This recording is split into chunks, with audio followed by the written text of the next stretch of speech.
Hello, friends. Welcome back to ABN and the Trinity channel for another episode of Colliding Worldviews. Today is May 22nd in the year of our Lord, 2017. And it's a blessing, as always, to be back with another episode of Colliding Worldviews where we talk about the worldviews that collide, different aspects of different worldviews. Of course, we're usually focused about 70% of the shows on Islam, but if you haven't seen any past episodes, please go to the Trinity channel's YouTube channel, and you'll find a number of past episodes. I believe this is probably episode 13, 14 now. We've been doing it once a week for the last few months, and it's been a blessing to have a lot of different great guests on different topics. I mean, we've covered from pro-life apologetics to Islam, all kinds of stuff. So I would suggest that you go there. Also, you can go to my Vimeo channel, vimeo.com/Tony Goulet. You find all the episodes of Colliding Worldviews, all the episodes of Islam and the News, which is another weekly news show that we do here every single Friday, giving you an hour of news headlines that you do not hear on the mainstream media,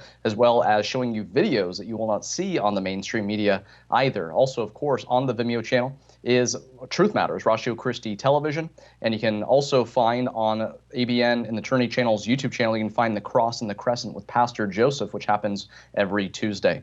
But if you go to the Vimeo channel and you watch any episodes of Islam in the News, or if you go to Trinity channel's YouTube channel and watch episodes of Islam in the News, again, you will find news headlines in there that you do not hear in the mainstream media. And usually, at least once it seems like every single week, I'm actually sharing a news headline, not in the mainstream media, but from a particular website. And today, my guest is the man who runs that website. He is an author, and he is continually being asked to be a guest on different shows, radio networks, etc., because he is an expert in history. Let me introduce him to you right now. His name is Raymond Ibrahim. He is a widely published author, public speaker, and Middle East and Islam specialist.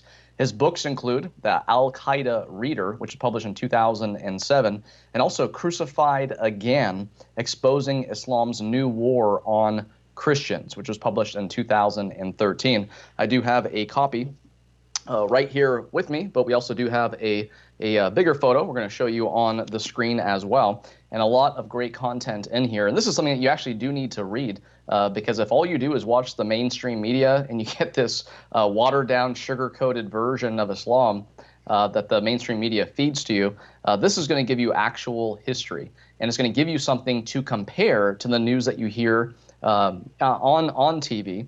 And again, Islam in the News, a lot of people are giving us a lot of great feedback about that, because Islam in the News, again, you have the news headlines you don't get in the mainstream media, and we're not worried about being politically correct. We're worried about being correct and giving you information that you actually need to know. And again, Raymond Ibrahim, his website, RaymondIbrahim.com, is where you'll find a lot of great articles that he has written. He has a dual background. He was born and raised in the United States by Coptic Egyptian parents and raised in the Middle East.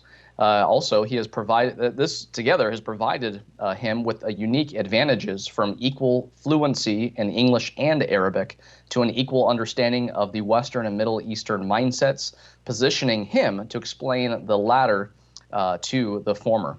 Raymond received his bachelor's degree and master's degree both in history, focusing on the ancient and medieval Near East, with the dual minors in philosophy and literature from California State University in Fresno, California. There, he studied closely with noted military historian Victor Davis Hanson, and he also took graduate courses at Georgetown University Center for Contemporary Arab Studies, including classes on the history, politics, and economics of the Arab world, and studied medieval Islam and Semitic languages at Catholic University of America. His MA thesis examined an early military encounter between Islam and Byzantium based on arcane Arabic and Greek texts. So, Raymond Ibrahim, it's great to have you on Colliding Worldviews. Hi, Tony. Very good to be with you today. Thanks. It's a blessing to have you here, Raymond, because our viewers, they are more in the know than your average viewer throughout America, because this show here and all of our shows go into the Middle East, North Africa, Australia, New Zealand, into North America, Canada, United States as well, and of course throughout the world through high-speed internet. So there are people in other countries out there who are experiencing things that people here in America are not. And when people here in America see the mainstream media and the news that they are willing to show, it really doesn't line up with a lot of Islamic history. And that's why I love your work. I love your website, because rather than just going to you and saying, hey, what do you think about what happened yesterday? What do you think about what happened last week? You're able to comment on recent events, but you're able to tie it in with history, and not just 20 years ago history, but back in the beginning of the Islamic worldview and when it came about.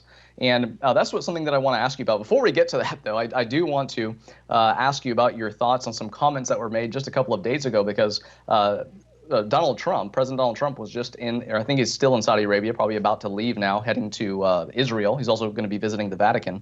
But he gave a speech on Islam in Saudi Arabia. And he had said that here basically the highlights of this talk were the $400 billion deal between the United States and Saudi Arabia, $110 billion Saudi-funded defense purchase. According to him, some estimates say that more than 95% of victims of terror are Muslims themselves. He says the main problems, according to his speech, are Iran, which is Shiite, Hezbollah, Shiite, and also Assad. Now, one good thing I think the best thing that he said was, we need to confront the crisis of Islamic extremism, the Islamists, and Islamic terror of all kinds. I think that was a positive thing that he said. I think the negative thing that he said was that he labeled Judaism, Christianity, and Islam the three Abrahamic faiths, and of course not going into detail about what Muslims see Abraham as. I mean, I had said on Facebook, hey, whereas Christianity is a fulfillment of the Judaism of Abraham, Isaac, and Jacob, that's not the case with Islam. It's not fulfilling either one. And of course, he's not even a Jew or a Christian, according to the Quran, chapter 3, verse 67. He is a Muslim. And unless we define our terms, of course, this confuses a lot of people. So what do you think about Trump basically saying those words, Islamic extremism, the Islamists, and Islamic terror of all kinds, in Saudi Arabia to an audience of about 50 different leaders from different countries?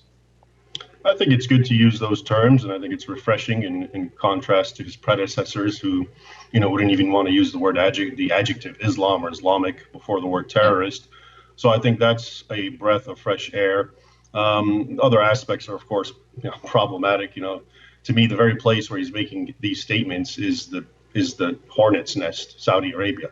That nation spends about $100 billion a year to disseminate what's called Wahhabism, which is essentially a purist form of Salafi Islam. It's what the Islamic State believes in. It's what Al-Qaeda believes in, Boko Haram, all the Islamic jihadi terrorists subscribe to an identical version of Islam that I won't say it was articulated in Saudi Arabia, but it's disseminated from there with a lot of money. So for him to be there and, talking about Iran, and you can say whatever you want about Iran, of course, in and of itself, it's a problem. But to talk about Assad, and you're saying this where the worst form, Saudi Arabia, you can't even have one church. You can't have a synagogue. They're not allowed. If Christians are found celebrating quietly in their home Christmas, they get arrested and beaten. So, to me, therein lies, of course, a lot of the hypocrisy, to be talking about this right where all of this is, and where it manifests and where it breeds and where it disseminates from, is a no-starter for me. Yeah, I have a cartoon graphic that I've shown in a recent talk that I gave on Sharia, where it has a picture of obviously someone in Saudi Arabia with a headdress on, with a long sword about to cut someone's head off. And then in the next picture, it has a cartoon picture of ISIS militant with a short little knife about to cut someone's head off. And one says barbaric death cult above the ISIS guy, and the other one says ally and friend above the Saudi Arabian guy. I was like, okay, it's like based on our vested interest, we have unique names for these two groups who, in a lot of ways, are doing the same things. So very interesting. And that's something that I want to ask you about, because we see in Saudi Arabia, like you just mentioned, you cannot build a church. You cannot. I mean, usually under Sharia, as I understand, you can't even renovate a church that already exists. But in Saudi Arabia, you can't even build a church. So, what do you see that is happening in Saudi Arabia today under Sharia, under the Hanbali school, the strictest school of Islamic jurisprudence? What do you see that's happening there currently that lines up with the time of Muhammad and his earliest successors as far as what they were telling people they could and couldn't do? Sure. Well, first in regards to the point about it's a Hanbali school, which I agree with, that goes, of course, there's four schools of jurisprudence in Sunni Islam. One of the things to keep in mind is when people make these, when they say it's the Hanbalis that do this, and absolutely the Hanbalis are the most strictest and the pure, the purest, the most puritanical, as it were.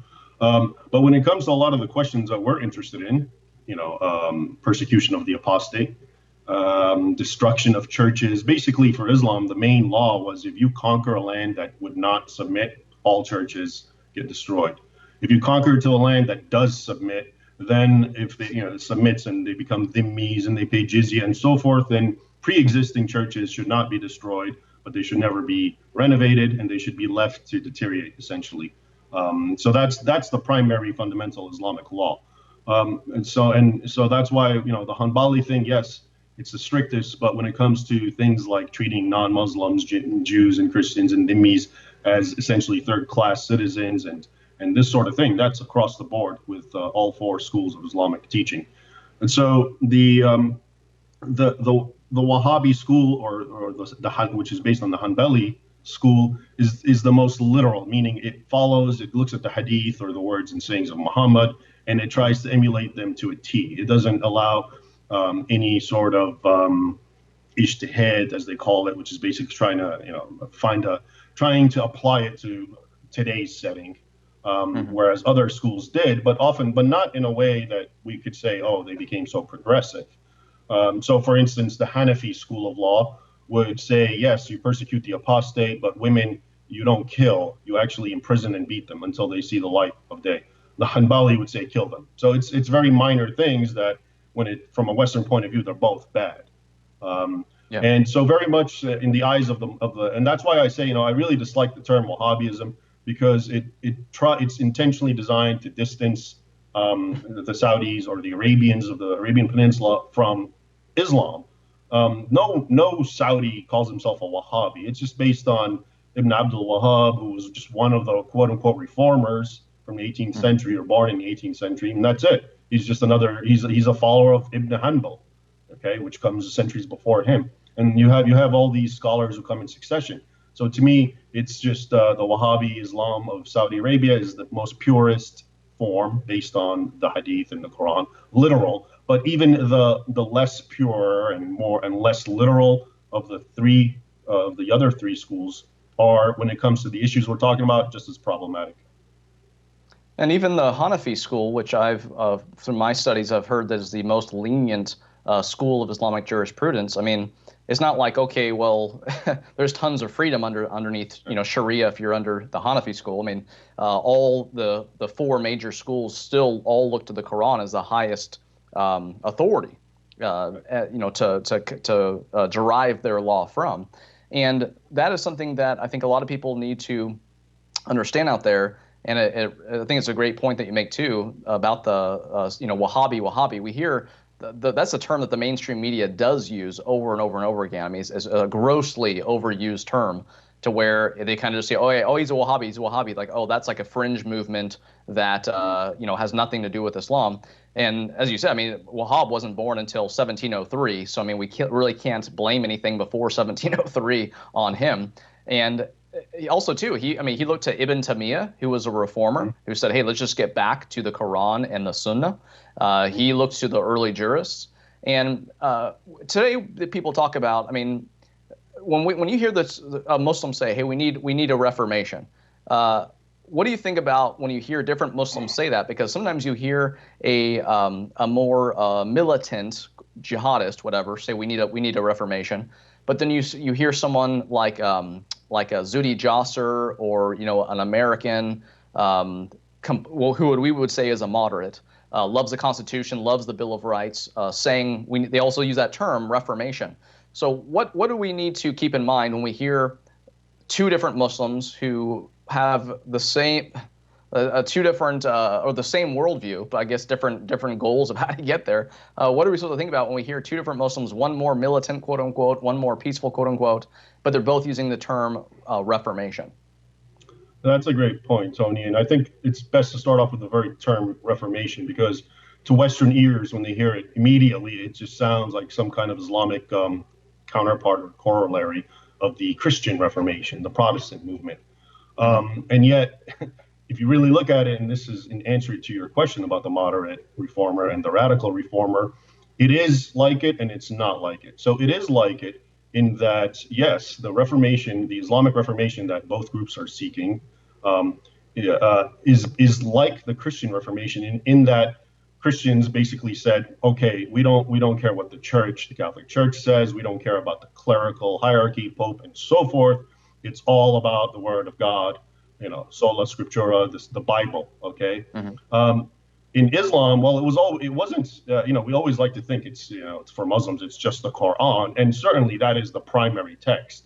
But from the start, the sources of jurisprudence, along with the Quran, had to do with the ijma, or the consensus of the ulama, the learned scholars of Islam, and how they understood the Quran, and the kind of the consensus that they would have from their readings became basically codified as part of Islamic law, and the whole ummah, the Islamic body, was supposed to be following it. So the modern, as I call it, Muslim Reformation follows a Christian one in that what we call Salafis or Wahhabis, the Muslims who are very strict about literally following the teachings of Islam, are the ones who are very much saying, you know what, forget about even the consensus of the ulama. What does the Quran say? What does the words of Muhammad in the Hadith say to us? Because even today, I mean, you look today, Protestants, there's so many of them because they read the Bible the way they want. Everyone has his own interpretation. So a lot of Muslims can read those sources today the way they want. So I think that's the similarity. But then it really ends there. Because when Christians, if you want to be honest, they look at the Bible, especially the New Testament, which is much more relevant for Christianity. The Old Testament is generally seen in a historical context. You follow the words of Christ and the apostles in the New Testament. And if you look at that, it's, turn the other cheek, pray for your enemies, all sorts of things that are essentially altruistic. And so if a Christian jettisons the clergy and he's going to follow the teachings of Christ, okay, so you see what you're going to have. Now, when a Muslim jettisons all the other stuff and he just reads the Quran and he reads Muhammad saying, when you come across an infidel, push him in the corner, or a dhimmi, and they read Quran, 9:5, 9:29, the sword verses, slaughter, kill, until everyone is subjugated. And there's a lot of more hadiths, I'm sure and things that come from the seerah or biography of Muhammad, which are just pure violence and absolute calls to violence. Muhammad himself practiced concubinage. He had sex slaves that he won over in his campaigns, jihad campaigns. So did the first caliphs. All of this stuff basically that the Islamic State and other Islamic groups are doing, well, it's literally written down in those texts. So that's why, to me, when people talk about an Islamic Reformation now, if you really want to, if you're talking about something akin to what happened to the Christian world, it's the radicals. Because what the radicals are doing are saying, you know what, forget about everything else. We're going to square one, the Quran, the Hadith, the textual sources. Those texts are very black and white and plain. There's no ambiguity about it.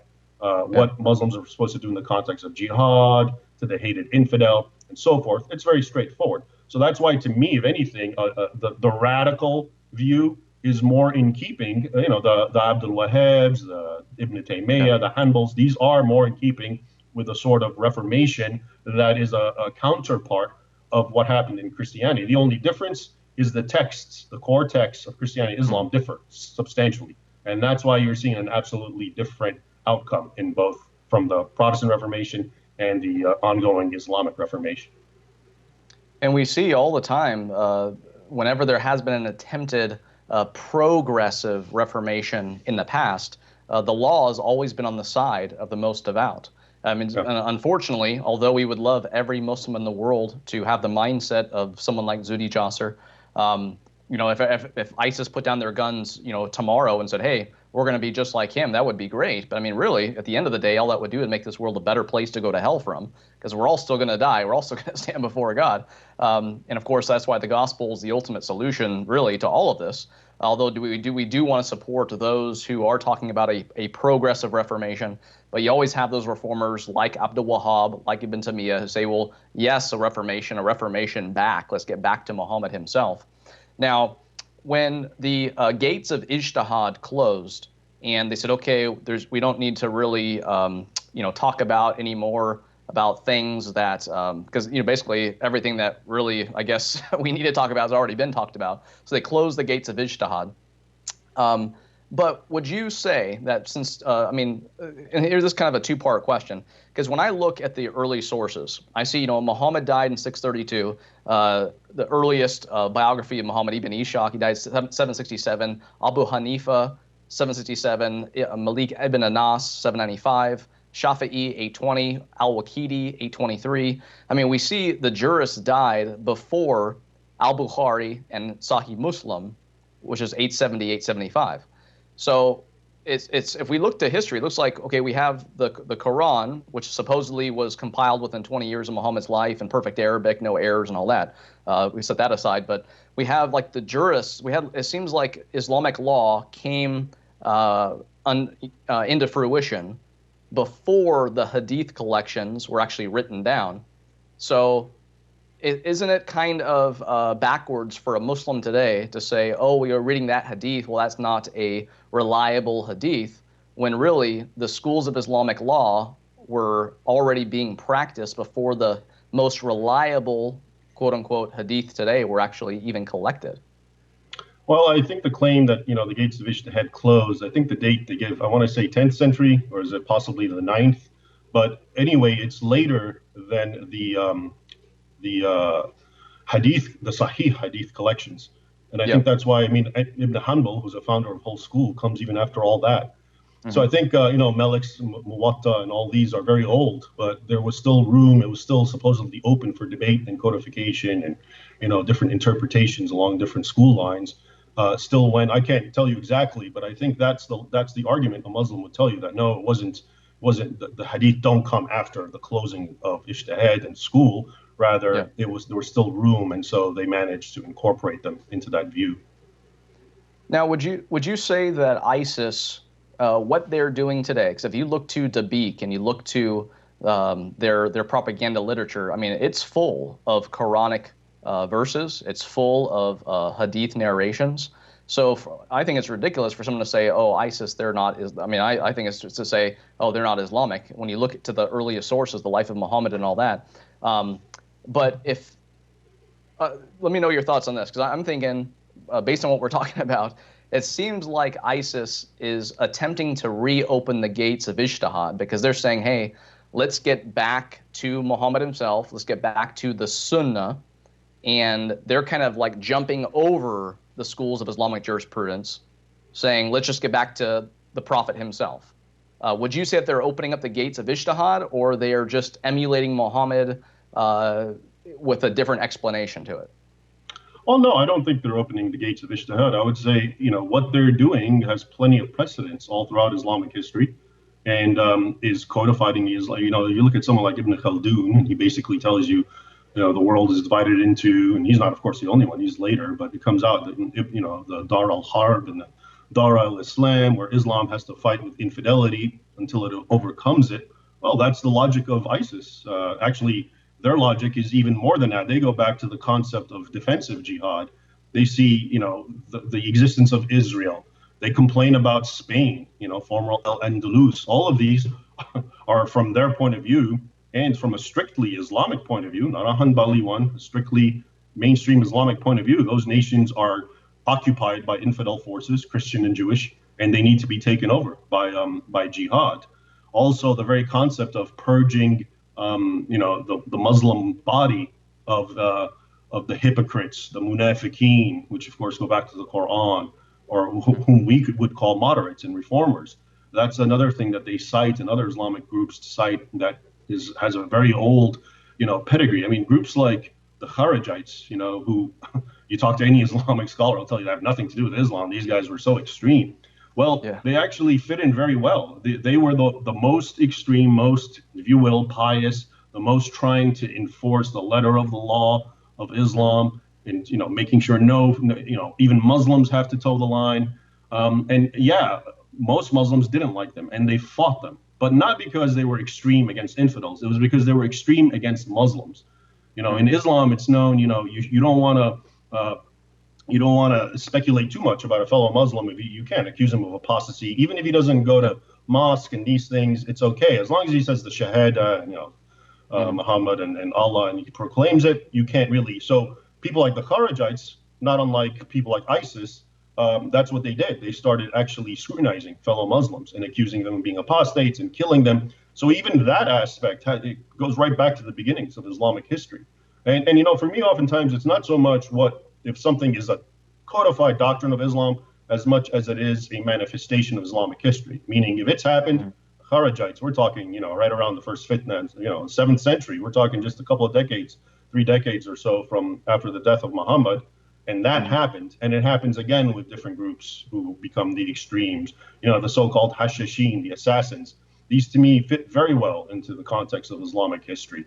And what they did, and what they indoctrinated their people into believing they're going to go to heaven, and they made them wake up and see women and copulate and all that sort of thing. That's not non-Islamic for me. That fits into a long history. So to me, the Islamic State is not, short answer, is not bringing forth some new ijtihad to justify what it's doing. And people come and say, there's another thing that I hear from Muslims. They say, oh, ISIS isn't Islamic because they're killing Muslims.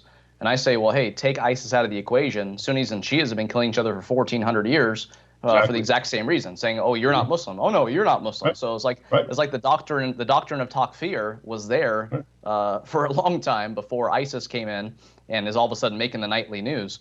And of course, they're really focused on eschatology and wanting a caliphate yesterday, and not patient like the Muslim Brotherhood and other political Islamist groups that are out there.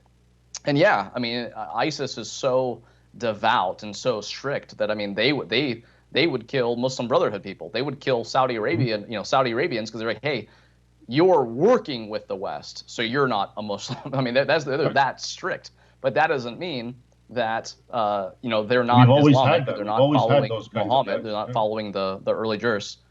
Your thoughts on that? Yeah, I mean, we've always had those kinds of guys, the very extreme Muslims that kill fellow Muslims. They've been around from the beginning. And like, the Shia Sunni, first fitna. Well, even there's a hadith supposedly that goes to Muhammad where he says something like, my ummah will split into 72 and only one will be true, and they will fight and kill each other. I mean, so he even sets the stage, whether it's a fabricated, posthumous hadith or whatever the case may be. But even that is understood as some part of the legacy of Islam, Muslim fighting Muslim, and both of them claiming the mantle of righteousness and following Muhammad. So you can't divorce that. So that's why I say it's not enough for me to say, well, this is Islamic doctrine. But if you don't follow strict Islamic doctrine, you're not being a Muslim. It's more important to me to see how Muslims have historically behaved. Oftentimes, the word for this, the technical word is Islamicate. Marshall Hodgson, I think, is the one who coined it. And it basically means not the black and white doctrine of Islam, but the culture that gets born of it, that even non-pious Muslims, because they're born and raised in that culture, who don't even believe in anything, end up imbuing parts of that culture and doing certain things. And so to me, that becomes Islamic. Fighting with fellow Muslims, purely Islamic. All these other things, the ingrained hostility. This is why you find a lot of Muslims who are secular and don't believe in Islam or the Quran, but they grew up in that background.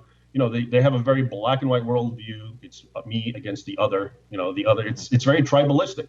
In the end, the whole infidel versus believer is a tribalistic concept that Muhammad that found great. Was received very well by the Arabs because it comported with what they already know as a tribal people. Tribal groups, it's us against the world, essentially. And that's why you find historically all groups that converted to Islam were tribal, Bedouin, nomadic groups. The first phase is the Arabs. The second, you get the Turks. And the third is the Mongols or Tatars, or at least a group of them. that converted. That's because the teachings of Islam, especially this division of me versus you, the tribe, the ummah, really to me, the ummah is just another word for tribe. Now it's the tribe of Islam versus everyone else just comported perfectly with all these groups. And that's for one of the main reasons I think they all jumped on it. And they can now their rating and their wars of, depredations on other peoples were called just righteous wars of jihad in the historiography of Islam.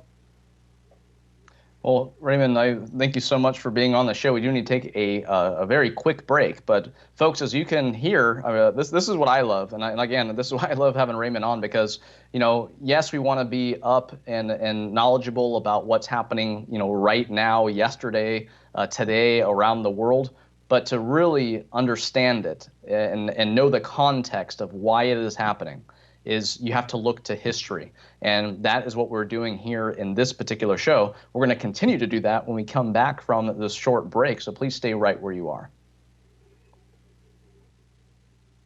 Hello, friends. Welcome back to ABN's Trinity channel for another episode of Colliding Worldviews. Joining me in this episode is Raymond Ibrahim. You can check out his website, which is RaymondIbrahim.com.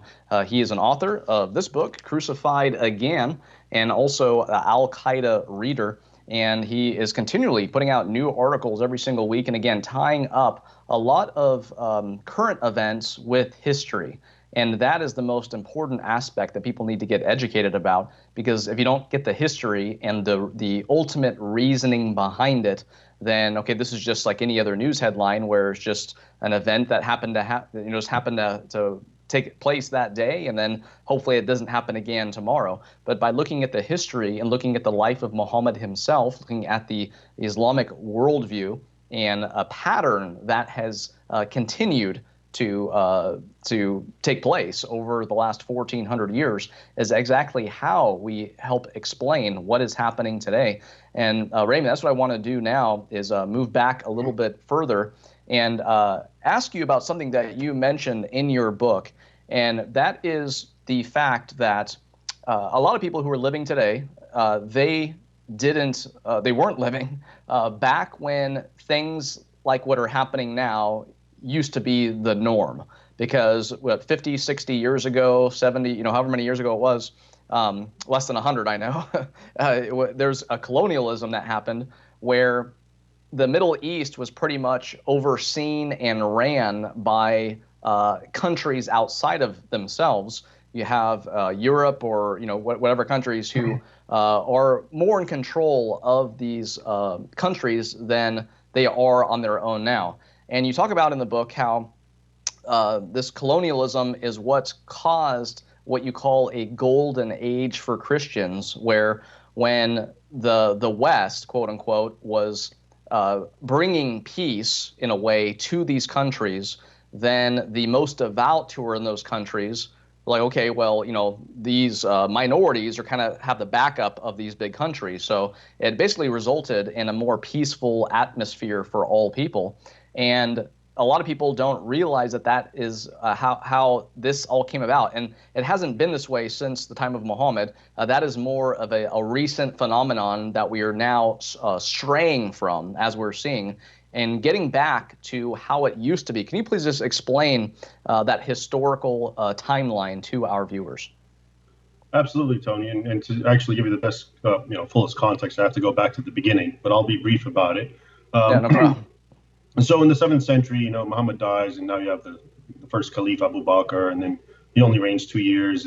But the Islamic or Arab conquests start under his reign, and they really get spearheaded with Caliph Omar. And long story short, again, people are so generally ignorant of the fact that in the 7th century, if you took what constituted Christendom, okay, which was pretty large at that point, 2/3 of it were in areas that ended up being conquered by Islam in just 1 century.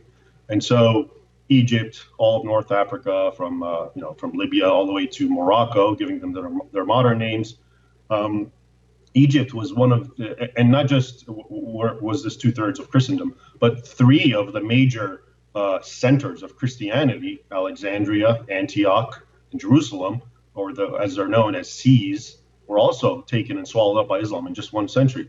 And people don't realize, so much of the original the Nicene Creed. Much of it's been formulated by a Coptic Egyptian, Athanasius, people like Origen the Great, Clement of Alexandria. All these are the first actual theological fathers of Christianity. They come from Egypt, they come from Syria, and places like that. The Bible, the canon that we have right now, was actually confirmed in the Council of Carthage in the late 4th century. So my point is, if we could go back in time, people would be surprised to know that Christendom was actually mostly what we today call North Africa and the Middle East. That's really the heart of it. The only other part was in Rome, okay? And the other 4th center was Constantinople, and of course that too got conquered just later in the 15th century. So anyway, the jihad was proclaimed, the Arabs went out of the peninsula and so forth, all of North Africa conquered by violent bloodshed. And it's amazing to me, if you look at a history book today that's written, especially if it's a textbook for children, but even your average general history book, you get maybe one sentence allotted to these conquests. And it's even vague. It's not even a conquest. Islam expanded into North Africa, then it expanded into Spain, and so forth. But if you look at the actual sources, not the ones written by Christian chroniclers, which are pretty graphic enough, but the ones written by Muslims, the Muslim chroniclers, who actually, by highlighting the atrocities and the way the infidel was totally annihilated, for them it's a source of pride. It just shows how powerful Islam is. So they actually document lots of this, the Muslim chroniclers. So anyway, it's a nonstop, depredation, all of North Africa into Spain, Syria, conquered, and then Anatolia or Asia Minor, which becomes Turkey, constant bombardment. That was actually the center of the jihad, the frontier zone between the Byzantine frontier zone with the caliphates, which was right in Anatolia by the Taurus mountain range. Anyway, that's actually where the jihad was codified, the original writings and manuscripts. Kitab al-Jihad, which was written by one Ibn Mubarak, came out from the 9th century in that area from waging jihad and so forth. So this goes on and on constantly. And then, in Asia Minor, the Turks, I was telling you, so now they become the new standard bearers of Islam once the power of the Arabs starts to wane. And in the 10th century, they're the slave Turks of the caliphates, and they start waging the jihad on the Byzantines. Long story short, after the famous Battle of Manzikert, 1071, all of Asia Minor is overrun. And if you read the sources again of what goes on there, ISIS is just Boy Scouts compared to these guys. Literally, and again, this is from Muslim sources, tens of thousands, if not hundreds, of Christians just mutilated, barbarically butchered, thousands of churches set on fire, especially in Armenia. People think they hear the Turks Armenian genocide, they think 21st or 20th century. This goes way back. What happened to the Armenians at the hand of the Turks 1,000 years before was possibly worse when you really look at it. So anyway, this goes on until finally the Crusades, which we're all taught to, are so demonized because finally the Christians go on the offensive. And it's in the context of what I'm talking about. To them, it was always about defending and retaliating to what Muslims had been doing from the start, most recently in Asia Minor, but also in Spain. There was that's its own crusade right there. And this goes on. Finally, long story short, the West prevails. It starts by 17th century. Islam, the Ottoman Empire, is a spent force. There's still the terrorist acts pop up here, the Barbary pirates against the United States and so forth. And then finally, it's completely weakened. And then now Europe actually enters into the Middle East. Okay, and this is the era we're talking about. And now we're actually in the 1900s. And what happens is interesting to me because once Europe entered the Islamic lands as conquerors, and they were not apologetic about it, and they were very open about their Christianity. Contrary to popular belief, Muslims going crazy and that would make them go angry. It was the opposite. They actually, because Muslims are bred on the concept might makes right. That's why Islam was true, because Muhammad was able to win in his early campaigns. And of course, then the Muslim conquest happened. Obviously, Allah was with them. So when they saw all these Christian infidels coming into their lands and completely domineering and lording over Muslims who should always be above infidels, it did something psychological to them. And the best example I can give is, Turkey and the Ottoman Empire, that was the standard bearer of jihad and Islam for centuries. And it's in Turkey that you actually, the leader, or in this case, Ataturk, turns around completely, renounces the Islamic heritage of Turkey, changes the alphabet, uses a Latin alphabet, gets rid of the Arabic alphabet, essentially mocks Islam, says it's backwards, we got to be more like Western people. And they become westernized. and much of the Islamic world becomes westernized. This is the time now. What do Muslims do? They shave their beards and put on suits and ties, and they act Western, and they become Yeah. Western. As far as late as someone like Gamal Abdel Nasser, the Egyptian president, 1960s, there's a video of him mocking the very idea that women in Egypt should wear the veil, and Hmm. all the people laugh, roaring, laughter, because it's so absurd that they're going to do that. Because the idea is the winning way is to Westernize. It's not necessarily to become Christian, but it's that culture. So Islam really goes on the retreat during this time. Moreover, the colonial powers made it a point to actually compel Islamic governors to stop abusing dhimmis, Christians underneath Islamic rule. And so the jizya, which they had to pay historically for centuries, was abolished in the 19th century because of the colonial powers. And they were by and large. So this was why I call it that era of the colonial entry into the Middle East was a golden age for Christians, because Muslims really stopped adhering to the teachings of Islam and were very westward leaning, at least trying to, adopt the outward guise of westward, of doing things in the Western way. And in context with that, of course, attacking infidels because they're not Muslims like Christians fell away, including because the colonial powers themselves pushed it to fall away. And so that's the golden age. And now what's happened is, if you go to an Islamic studies or Mideast studies course, as I have often, and you study history, it starts with the colonial era. And there's many reasons for this. And one of the reasons, of course, who's the bad guy, who's the aggressor? It's the Europeans. And here they are in Muslim lands, pushing Muslims around and taking charge and being the bad guys. Almost always the context that I just told you about the Islamic Jihad, the usurpation of 2/3 of Christendom, and all the annihilation atrocities that went with it are never there. So that's where history starts. And so now in the West, especially in the 60s and the 70s, if you look at how it's being taught, if anything, now we have to first, you praise Islamic culture. Islamic culture is awesome. And this goes in the context of multiculturalism, moral relativism. You never want to say Christian culture or civilization is better. That's an absolute no-no, especially for modern day academics. And so they buttress and uplift Islamic culture, and they teach it that way. And in conjunction with that, so Muslims, you find, start turning back to their own Islamic heritage, not least because Western people push them by saying it's so much better than ours. You have a great, wonderful, excellent civilization. Go back to it. Ours, Christianity, that's horrible. That's intolerant. This is as mind-boggling as this may be. This is what has went on for decades and still does to a certain extent. And then to top it all off, what really turned Muslims off from the West, and you get this from the writings of people like Sayyid Qutb, the premier ideologue of the Muslim Brotherhood, an Egyptian. Hmm. He came and visited America, I want to say in the 1940s, and he spent some time here. And if you look at him, according to all records, by all intents, he was a moderate, just typical Egyptian. He showed no radical leanings. He came back disgusted at how liberal Western, or in this case, American society was, how women and men intermingled, they had no morals and so forth. That was his accusation. And all of this caused him to say, yes, we need to appropriate their technology, their science, their weaponry, but we must say no to their disgusting infidel culture. These people are infidels. They should be subjugated. We need to learn from this. Long story short, so now you have a movement where Muslims want to go back into their heritage. Westerners of the liberal variety, secular variety, are pushing them and saying, yes, it's a great culture, do it. And they themselves look to the depravity of mainstream Western society, and they themselves get disgusted by it. And what do they fall back on? Islam, their own heritage. And so I think that's why you're seeing what you're seeing. So now, in the 1950s, you didn't hear about Christian persecution.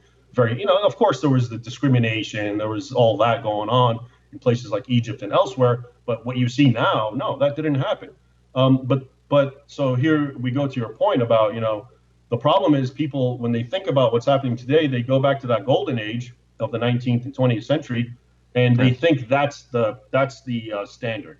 And so we've actually gone away from the essential peace where Muslims and Christians lived in peace in Egypt and elsewhere. So what happened? Actually, what's happening is we're going back to the original mainstream history of infidels under Islamic authority, which I covered earlier, the one that manifested over the course of about 1,200 years.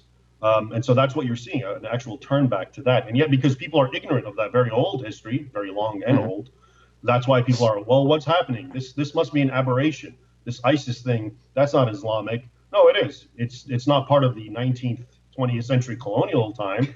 It is Yeah. part of the other 1,000 years before.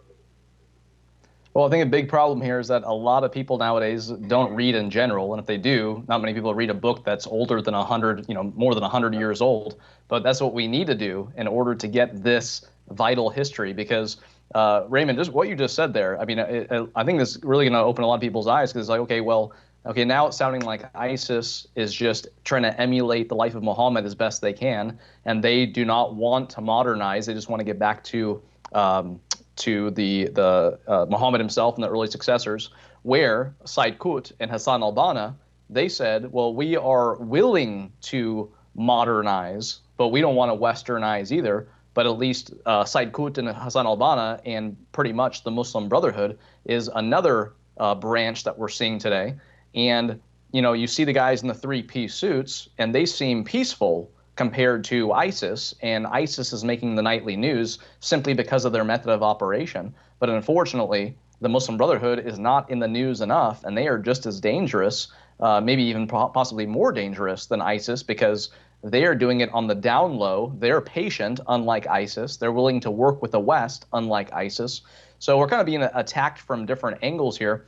But Raven, this another thing that is just great, and I love the way that you just gave that timeline, because anyone who is not aware of this, but they watched the speech yesterday by King Salman and Donald Trump, they would have heard, and if you look it up online, just look it up on YouTube, King Salman actually said that Islam is a religion of peace and that everything was fine until the Iranian Revolution in 1979. So, what are your thoughts on that?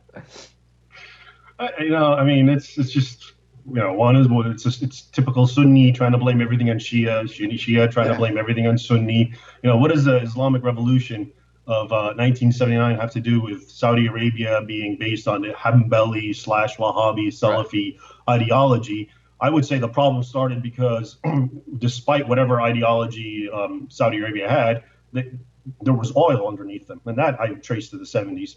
And because of that oil wealth and they got to disseminate it. If it wasn't for that, Saudi Arabia would just be another Taliban, it'd be another Somalia. They'd be doing Sharia on each other, but largely not having much of an impact on the rest of the world. But yeah, it's just all these groups, the speech, and it's just to someone like me who just understands the history and the context and what's going on, and it's so typical, and Yeah. it's almost not even worth commenting about. It's just more nonsense, more trying to pass the buck on the other guy, and all Yep. that sort of thing. And unfortunately, like you said, people just buy right into it. And unfortunately, it's been said that people who don't study history are bound to repeat it. But as a historian, Raymond, you were seeing people repeat it anyway, even though you have studied history. So definitely more people need to be aware of all this because just like all the Islamists in the Muslim Brotherhood and a lot of Muslims here in the West, King Salman also quoted Surah 5, Ayah 32, saying, hey, killing one person is like killing the whole world. So we need to be tolerant of Islam, which is a religion of peace, and all of that. Now we It's only have funny. 7 minutes You left might in the like show, this. Yeah, and you might like we this. did I'm definitely sorry talk a to cut lot you about off. Islamic extremism, but also Christian persecutions, another part of this. We talked a little bit about it, but especially because Ramadan begins this Friday.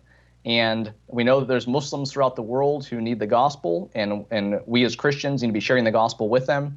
But the thing is, I'll let our viewers know is that that's the unique thing about ABN and the Trinity channel is we do critique Islam. We don't sugarcoat it, but at the same time, we love Muslims because they're people who are made in the image of God, and we need to get the gospel to them. But what would you like to share on the topic of Christian persecution uh, currently, in the past, and how can we tie that into Ramadan, which is starting this Friday? Well, the topic of Christian persecution is it's as old as Islam's first initial contact and entry with Christendom. Especially in Syria, that was the first invasions went into Syria. Then in 5 years they were in Egypt and so forth. It went on and on. And everything that you see today, the bombing of church, well, it wasn't bombing, it was burning then.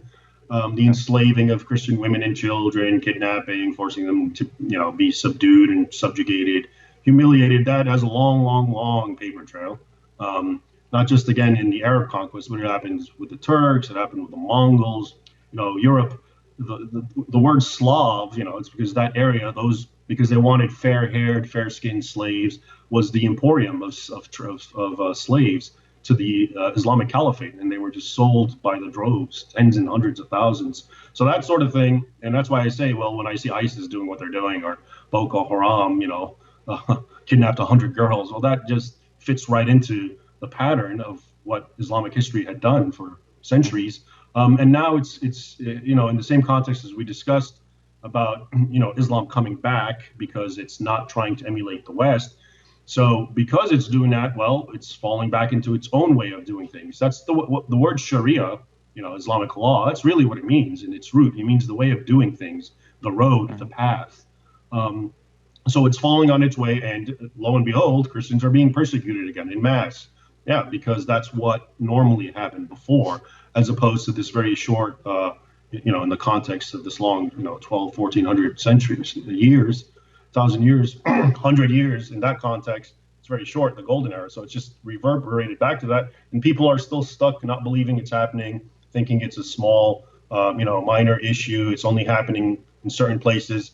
Open Doors, which is like a human rights organization, it traces the persecution of Christians, annually comes out with a report. And always, every time, out of the 50 worst nations to be a Christian in, 40 or so, if not more, are Muslim. The top 10 absolute worst, where Christians are being persecuted in the way they are by ISIS, 9 of the 10 are Islamic. And, in those 9, it's not because ISIS is doing it. It's not because Boko Haram. It's because the general culture. It's sometimes the regime, like Saudi Arabia. So where Donald Trump was talking, Saudi Arabia, I think it's ranked something like 16th worst nation in the world to be a Christian. And here he is talking about, Iran or this and that. Iran's actually not as bad, I think. And but it's there. So that's what's happening. It's just the old history is alive right now, whereas people in the West are still living in a sort of fantasy world that doesn't even really exist, and they still see things through that prism, which oftentimes makes of the victim the oppressor, and the oppressor is the victim. And here in the West, I mean, we hear about a random honor killing here and there because of a devout Muslim father or brother who obviously Islam's big honor and shame culture, but saying, hey, my honor means more to me than my daughter who is now dating an American boy or is now wearing makeup or refusing to wear the hijab or for whatever reason. We hear about honor killings here and there. Of course, here in the West, here in the United States, there are no blasphemy laws. Here, your punishment for criticizing Islam or Muhammad is that you're called an Islamophobe or some other name. But in the East, Christians are being killed all the time, and on your website, you all the time give news stories about these Christian women in Egypt, got raped with the yells of Allahu Akbar. And why doesn't the Western media report the regular Christian persecution that is happening in the East? Well, I think it's because the Western mainstream liberal media shares the same Islamic bias against Christianity for different reasons. It's certainly not politically correct. It's certainly not part of the narrative to show Christians as victims and Muslims as persecutors, because that goes against the entire narrative that whole structure, the leftist, liberal, whatever you want to call it, godless groups have created, that epistemology, that storyline, which is the bad ones are the Christians and the Europeans and the colonialists, and the poor innocent ones were the Muslims. And so that narrative, if you talk about what you just mentioned and what I write about, well, that starts to crumble real quick if you see Muslims doing this left and right. So I think fundamentally that's why they don't want to bring it up, because they're out to preserve their narrative, and bringing in the facts of Christians being persecuted left and right it goes completely against it. And it's very important that people need to be aware of it. And Raymond, I want to thank you so much for being on Colliding Worldviews. Shows like this, I need to just book you for another show like right after we finish this one today.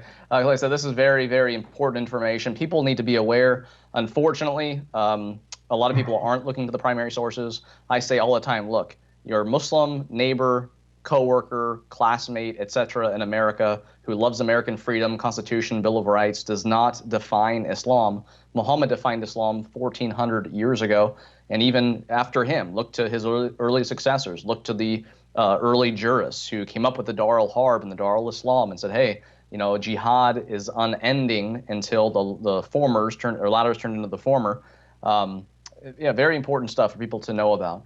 And we only have a minute left. What would you like to say in a closing statement to our audience? Well, I'll close it in connection to what you just said about the moderate Muslims in America and so forth. I find that the best analogy that helps me understand who moderate Muslims are is something from Nazi Germany. And it's basically in Nazi Germany, no one today would say Nazism is a good thing. We all say no, it's inherently supremacist, violent ideology. But we also know that there were true Nazis, members, who did good things and who helped the Jews escape. Oskar Schindler, for instance, he was a ranking Nazi member. What did he do? He helped the Jews at his own peril. Okay, so he was a good man. Now, do we say that this was because of him, therefore Nazism is exonerated? There's a moderate form of Nazism which we need to support and uphold? Or do we just say, he was a good man, but when it came to that particular aspect of Nazism, he just said no, and he did what he was going to do. He was more humane. He was he was a good man. But that does not speak well of Nazism. That's what we end up doing. We never say, okay, let's apologize for Nazism. So I find that it's very helpful in understanding Islam and moderate Muslims. There's a lot of great Muslims, moderates, or whatever you want to call them, but they're good not because of certain Islamic teachings, but often in spite of them. And they'll tell you that if you watch what they do. If a Muslim, man is lets his daughter, we were talking about killing and executing, honor killing, so forth, lets his daughter date a Christian, Jew, and he doesn't kill her or get angry, okay, so he's good, he's moderate, he didn't kill her. But actually the Islamic thing to do is to kill her. And so I think the Nazi analogy is pretty helpful. It is for me, at least. Yeah, and people ask all the time, what would Jesus do? What would Jesus do? They tell Christians, hey, you need to act more like Jesus. And then when we do, they complain about that too. But the thing that we need to do, though, is ask, what would Muhammad do? And if, when we talk with our moderate neighbors, we don't want to say, hey, yeah, but this is what Muhammad did. You need to act like more like Muhammad. We don't want to do that. We don't want to encourage them to become more devout and emulate his life. But at the same time, we don't want to be ignorant of the past, which helps to explain the present. And we do want to encourage the moderateness of our many American Muslims. And of course, we definitely want to give the gospel at the same time, because the gospel is the power of God unto salvation. That's the only thing that will ultimately regenerate a heart and renew a mind. And it's only when their worldview changes as a whole that it will definitely be beneficial to the world. But again, we're all going to die. We're all going to stand before God. And that's why we need to be knowledgeable about the past, but use that as a tool as we reach Muslims in the present. So Raymond Ibrahim, thank you so much for being on Colliding Worldviews. Again, I want to encourage our audience to pick up your books, also to go to your website, RaymondIbrahim.com. Follow him on Twitter, like his work on Facebook. And Raymond, thank you so much for being on the show. You've been a blessing. Thanks for having me, Tony. It was very good. Happy to do it again. Thank you. Friends, we want to thank you for being with us. Please take this episode when it's available on YouTube. Take the URL, email it to your friends, family, put it on social media. Make sure subscribe to ABN Trinity Channel's YouTube channel so that you get notified when the new videos are uploaded there. Like the videos, comment, and thank you so much for all the feedback that you give us. Thank you for praying for ABN and the Trinity Channel and supporting it financially. Please continue to do that, so that will allow more shows to continue. And we are going to be taking a summer break. So this is the last episode of Colliding Worldviews until July 17th is when we are scheduled to start again. So please re-watch all the episodes that we've done and share those with other people. God bless you, and we will see you next time.